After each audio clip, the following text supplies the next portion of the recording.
Team India star cricketer Virat కోహ్లీకి world క్రికెట్లో ఉన్న క్రేజ్ మనకు తెలుసు.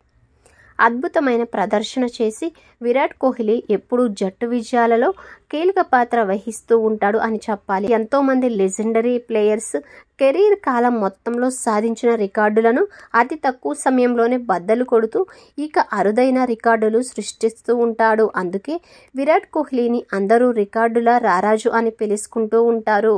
కొంతమంది రన్ మిషన్ అని కూడా అంటారు. అయితే ఇక ఇలా అభిమానులు తనకు నచ్చిన బిరుదులను అనుగుణంగానే ఎప్పుడు విరాట్ కోహ్లీ ఆట తీరు కూడా కొనసాగుతూ ఉంటుంది.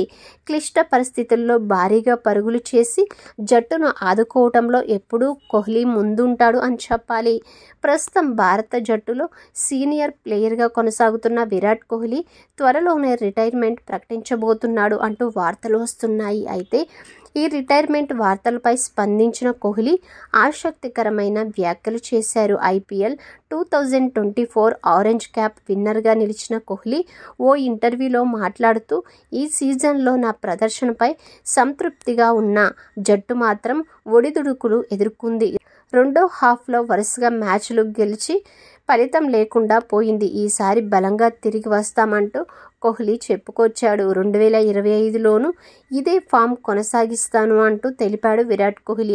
అయితే కోహ్లీ ఎక్కువగా పరుగులు చేసిన వీరుడిగా రికార్డులు సృష్టించినప్పటికీ ఆర్సీబీ ఓడిపోవడంతో కోహ్లీ వ్యక్తిగత రికార్డుల గురించి ఆలోచిస్తున్నాడు అంటూ కొంతమంది విమర్శలు కూడా చేస్తున్నారు.